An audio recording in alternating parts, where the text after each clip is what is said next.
Baik, assalamualaikum warahmatullahi wabarakatuh. Saya Muhammad Ali Fikri. Di sini saya akan menjelaskan tentang definisi arbitrase, dasar hukumnya, dan juga macam-macam arbitrase itu sendiri. Jadi definisi arbitrase itu di dalam Undang-Undang Nomor 30 Tahun 1999 di dalam pasal 1 ayat 1 di situ dijelaskan tentang arbitrase, yaitu arbitrase itu merupakan cara penyelesaian suatu sengketa perdata di luar pengadilan umum yang didasarkan pada perjanjian arbitrase yang dibuat secara tertulis oleh para pihak yang bersengketa. Nah, artinya arbitrase itu merupakan salah satu cara atau proses pemeriksaan pemutusan dan penyelesaian sengketa yang tidak menggunakan jalur pengadilan, namun tetap berdasarkan pada perjanjian arbitrase yang dibuat secara tertulis serta disepakati oleh para pihak yang telah bersepakat itu. Nah, nanti untuk pemecahannya itu akan tetap didasarkan pada bukti-bukti yang diajukan oleh para pihak tersebut. Nah, itu untuk pengertian arbitrase yang tertuang di dalam Undang-Undang Nomor 30 Tahun 1999 Pasal 1 Ayat 1 tentang arbitrase. Nah, jadi kesimpulannya itu arbitrase suatu proses suatu proses perjanjian atau penyelesaian sengketa, suatu proses penyelesaian sengketa yang diselesaikan di luar pengadilan, itu untuk arbitrase. Nah, lalu apa perbedaannya arbitrase dan pengadilan? Nah, di situ terdapat suatu perbedaan. Kalau di dalam pengadilan itu menggunakan suatu pengadilan permanen, sedangkan di arbitrase itu sebaliknya. Di arbitrase itu tidak permanen atau menggunakan forum tribunal, yaitu forum yang dibentuk khusus untuk kegiatan menyelesaikan sengketa yang terjadi. Itu kalau untuk dalam arbitrase. Nah, di dalam arbitrase ini yang bertindak menjadi hakim itu lalu siapa gitu. Nah, yang bertindak menjadi hakim di dalam arbitrase itu yaitu arbiter. Arbiter di situ dalam pengadilan arbitrase bertindak sebagai hakim, yang mana status hakim tersebut berbeda dengan status hakim di pengadilan umum.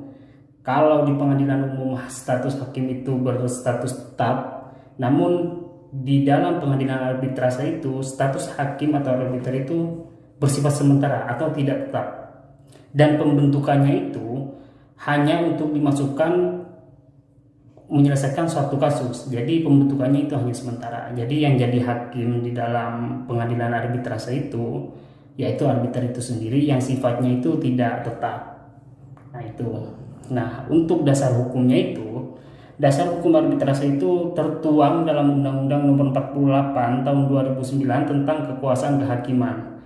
Yang mana di situ di dalam pasal 58 Undang-Undang Nomor 48 Tahun 2009 tentang kekuasaan kehakiman. Kekuasaan kehakiman di situ ditegaskan upaya penyelesaian sengketa perdata dapat dilakukan di luar pengadilan negara, yaitu melalui arbitrase atau alternatif penyelesaian sengketa. Nah, di situ sudah sangat jelas dasar hukumnya tertuang dalam pasal 58 Undang-Undang Nomor 48 Tahun 2009. Nah, selanjutnya dasar hukumnya itu ada di Undang-Undang Nomor 30 Tahun 1999 tentang arbitrase dan alternatif penyelesaian sengketa, yaitu di undang-undang tersebut itu lebih menjelaskan tentang penyelesaian suatu sengketa yang berada di luar pengadilan, yaitu arbitrase. Nah, selanjutnya ada di Undang-Undang Nomor 5 Tahun 1968. Selanjutnya ada di Keputusan Presiden Nomor 34 Tahun 1981. Terus juga ada dalam Peraturan Mahkamah Agung Nomor 1 Tahun 1990 tentang cara pelaksanaan putusan arbitrase asing. Nah, itu untuk dasar hukum arbitrase. Nah, selanjutnya yang terakhir itu macam-macam arbitrase. Di situ ada dua macam arbitrase. Yang pertama itu arbitrase institusional, terus yang kedua arbitrase ad hoc. Nah, apa itu arbitrase institusional? Arbitrase institusional itu suatu lembaga atau badan arbiter yang bersifat permanen. Itu arbitrase institusional.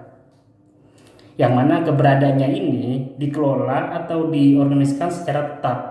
Jadi keberadaan arbitrase institusional ini keberadaannya terus menerus untuk jangka waktu yang tidak terbatas. Nah, selanjutnya arbitrase ad hoc itu kebalikannya, yaitu merupakan badan alternatif dari arbitrase institusional itu sendiri. Karena ini bersifat volunteer, jadi sifatnya hanya sementara.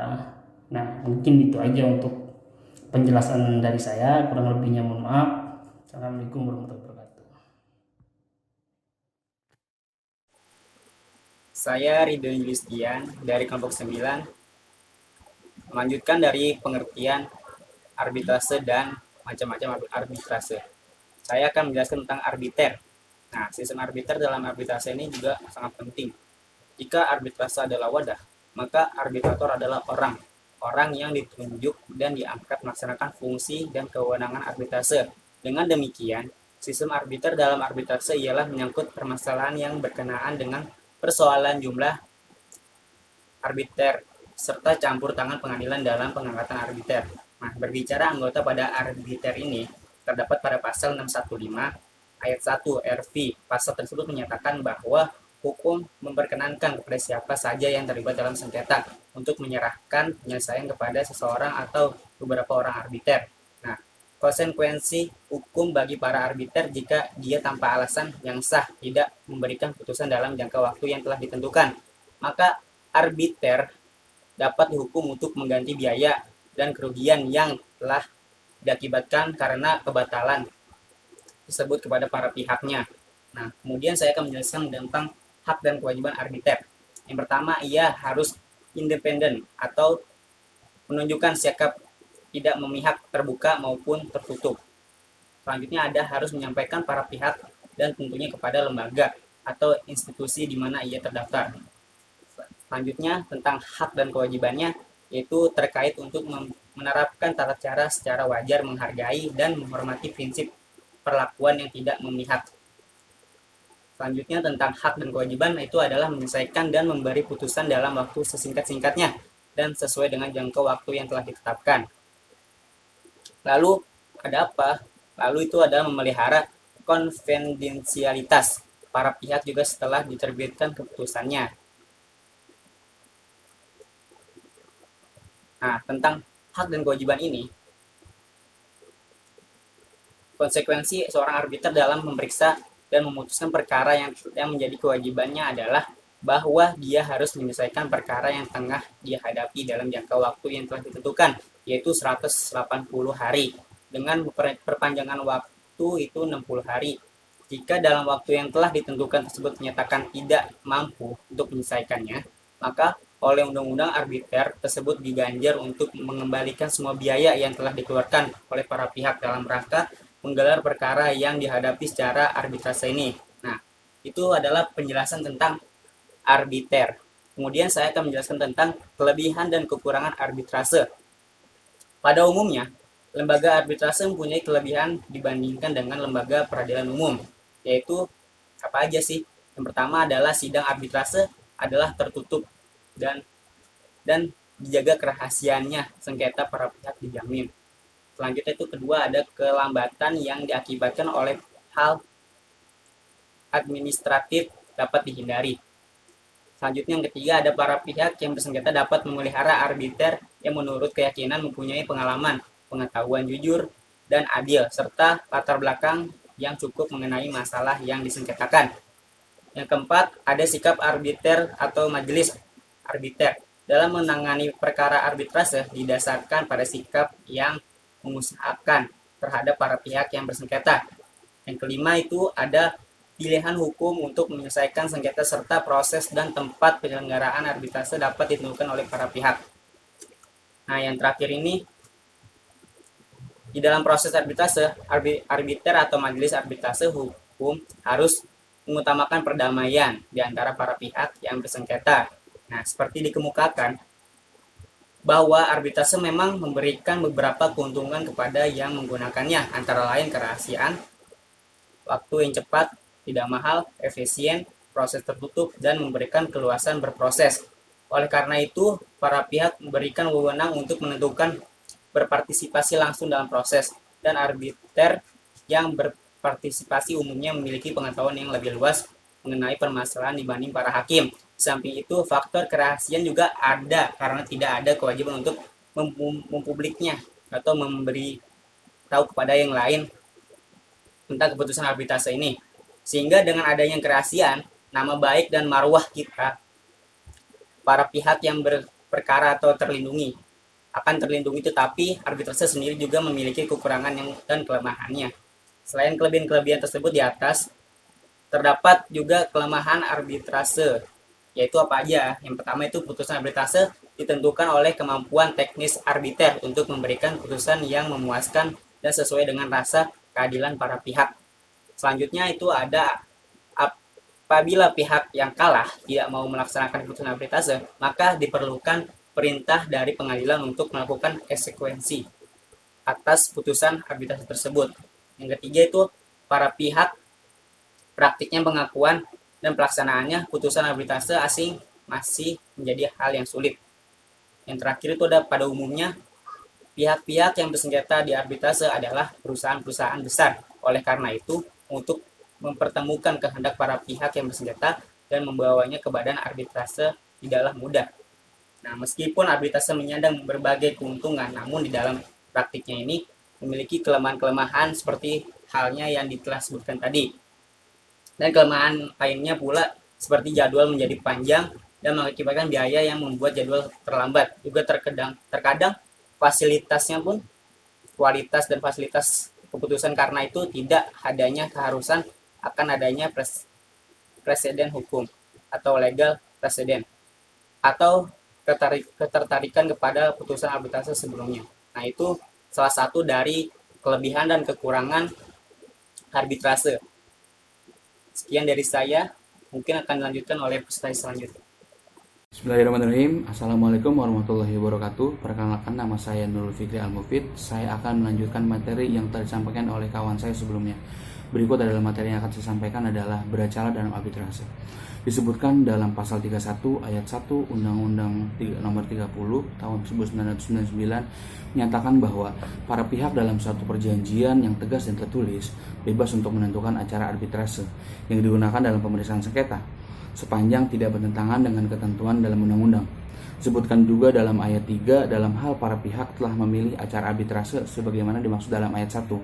Harus ada kesepakatan mengenai ketentuan jangka waktu dan tempat diselenggarakan arbitrase. Dan jika jangka waktu dan tempat arbitrase tidak ditentukan, maka arbiter atau majelis arbitrase yang akan menentukannya. Ada beberapa hal yang harus kita pahami dengan proses beracara arbitrase. Yang pertama adalah permohonan arbitrase.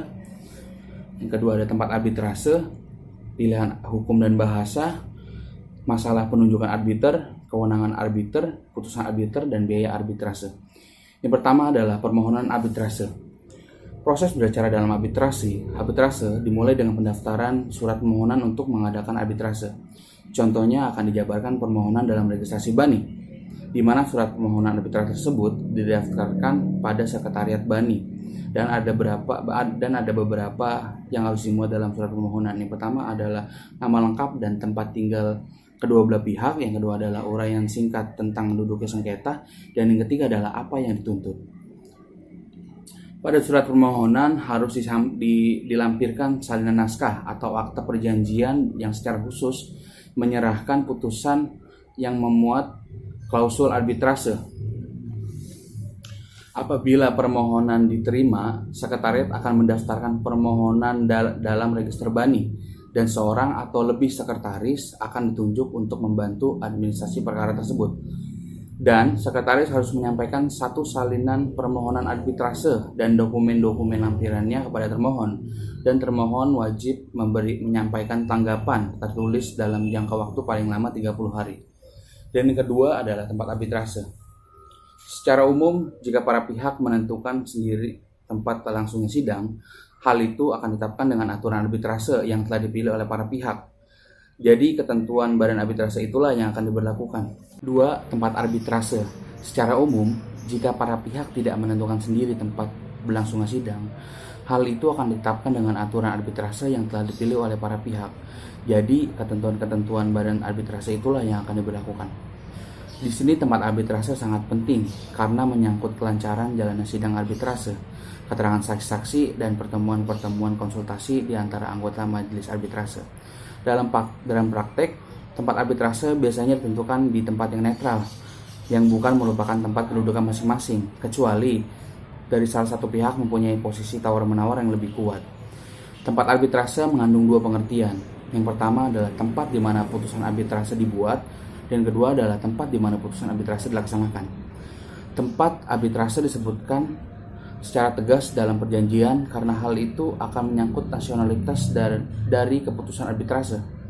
Sedangkan tempat di mana putusan arbitrase dilaksanakan dapat ditentukan sendiri oleh kedua belah pihak, tetapi apabila keduanya tidak menentukan sendiri, maka keputusan pemilihan tempat ditetapkan dengan aturan arbitrase yang telah dipilih oleh para pihak. Yang ketiga adalah hukum dan bahasa pengantar.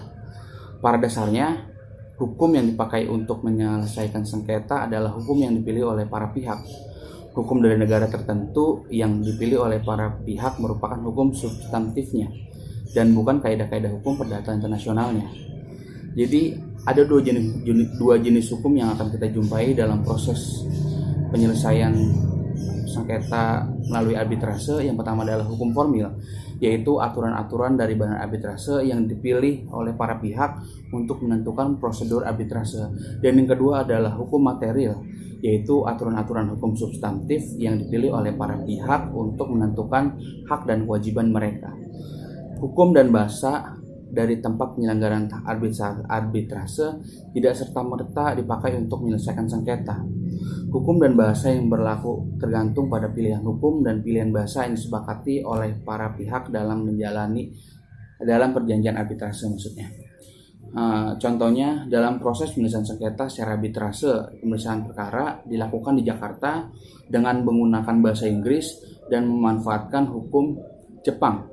Hal itu dimungkinkan karena apabila terjadi suatu sengketa antara pengusaha Indonesia dan pengusaha Jepang. Dan yang keempat adalah pemilihan arbiter. Pada dasarnya, cara pengangkatan para arbiter ditentukan oleh para pihak sendiri, baik dalam persetujuan arbitrase ataupun dalam klausul arbitrase. Penunjukan arbiter harus dilakukan bersamaan dengan pengajuan permohonan atau sesudah diajukan permohonan. Penunjukan tersebut tidak perlu dalam satu bentuk yang khusus, hanya saja harus tertulis.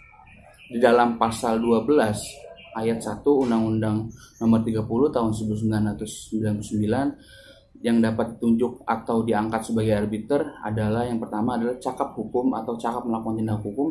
Yang kedua adalah memiliki minimal umur 35 tahun dan yang ketiga adalah tidak memiliki hubungan keluarga atau saudara. Yang keempat, tidak mempunyai kepentingan finansial atau kepentingan lain atau putusan arbitrase. Yang kelima adalah memiliki pengalaman serta menguasai secara aktif di bidangnya secara minimal 15 tahun. Dan adapun yang tidak dapat ditunjuk sebagai arbiter adalah hakim, jaksa, panitera, dan pejabat lainnya. Itu ditulis di pasal 12 ayat 2 Undang-Undang Nomor 30 Tahun 1999. Dan dalam prakteknya pihak-pihak yang disebutkan di atas dapat menjadi arbiter setelah dipensiunkan. Yang kelima adalah kewenangan arbitrase atau yurisdiksi arbitrase. Jika sudah disepakati oleh para pihak dalam perjanjian untuk membawa suatu perkara perdata, maka sengketa tersebut harus diselesaikan melalui forum arbitrase. Hal ini sebagaimana diatur dalam pasal 3 Undang-Undang Nomor 30 Tahun 1999 yang berbunyi, pengadilan negeri tidak berwenang untuk mengadili sengketa para pihak yang telah terikat dalam perjanjian arbitrase. Dengan demikian, adanya suatu perjanjian arbitrase meniadakan hak para pihak dalam para perjanjian untuk mengajukan penyelesaian sengketa yang terkait dengan perjanjian tersebut ke pengadilan negeri. Kurang lebihnya mohon maaf apabila banyak salah-salah kata. Kurang lebihnya mohon maaf. Assalamualaikum warahmatullahi wabarakatuh.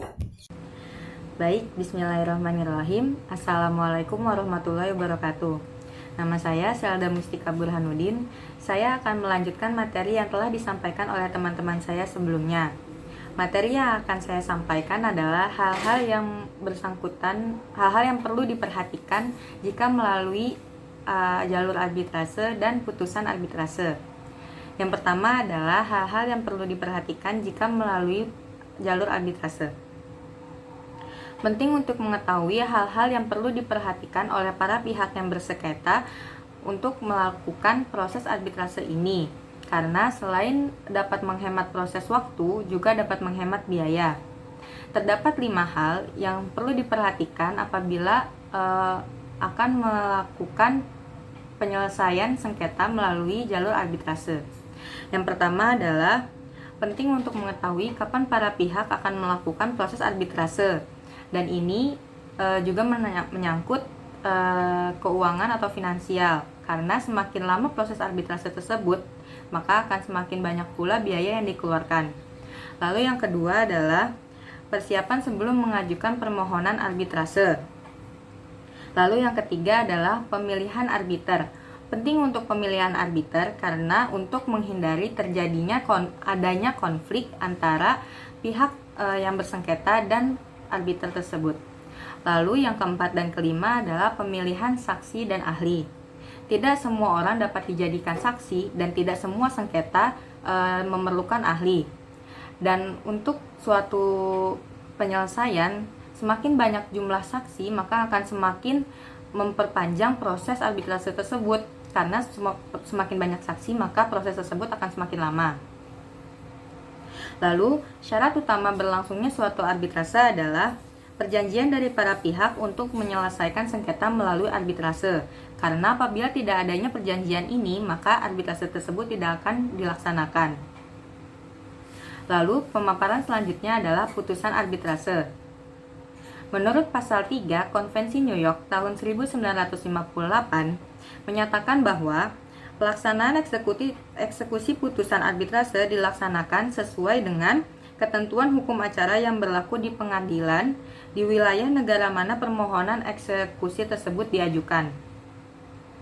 Dari ketentuan tersebut dapat disimpulkan bahwa pelaksanaan eksekusi putusan arbitrase asing dilakukan dengan asas ius sanguinis atau the personal principle.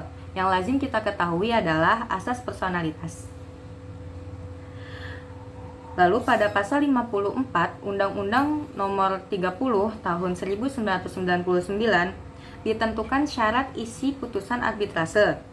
Dan isi dalam putusan arbitrase tersebut adalah kepala putusan demi keadilan berdasarkan ketuhanan yang Maha Esa. Lalu yang kedua, nama singkat sengketa. Lalu yang ketiga ada uraian singkat sengketa. Yang keempat, pendirian para pihak. Yang kelima, nama lengkap dan alamat arbiter. Yang keenam, pertimbangan dan kesimpulan arbiter atau majelis arbitrase mengenai sengketa. Yang ketujuh, pendapat tiap-tiap arbitrase dalam hal perbedaan pendapat dalam majelis arbitrase. Yang kedelapan, amar putusan. Yang kesembilan, tempat dan tanggal putusan. Dan yang terakhir adalah tanda tangan arbiter atau majelis arbitrase. Pada prinsipnya, semakin perinci suatu putusan, maka akan semakin baik putusan tersebut. Karena hal tersebut dapat memberikan kejelasan dan dapat dimengerti oleh seluruh pihak, maka akan mempermudah proses arbitrase tersebut. Sekian pemaparan dari saya. Kurang lebihnya mohon maaf. Apabila terjadi kesalahan, saya mohon maaf. Wassalamualaikum warahmatullahi wabarakatuh. Sekian pemaparan materi dari kelompok kami mengenai arbitrase. Video ini kami buat untuk memenuhi salah satu tugas dalam ujian tengah semester pada mata kuliah Hukum Dagang yang diampu oleh Dr. Nahrawi SHMH. Kami dari kelompok 9 kelas 4B jurusan Hukum Ekonomi Syariah pamit undur diri. Mohon maaf apabila ada kesalahan baik yang disengaja maupun tidak disengaja. Terima kasih. Wassalamualaikum warahmatullahi wabarakatuh.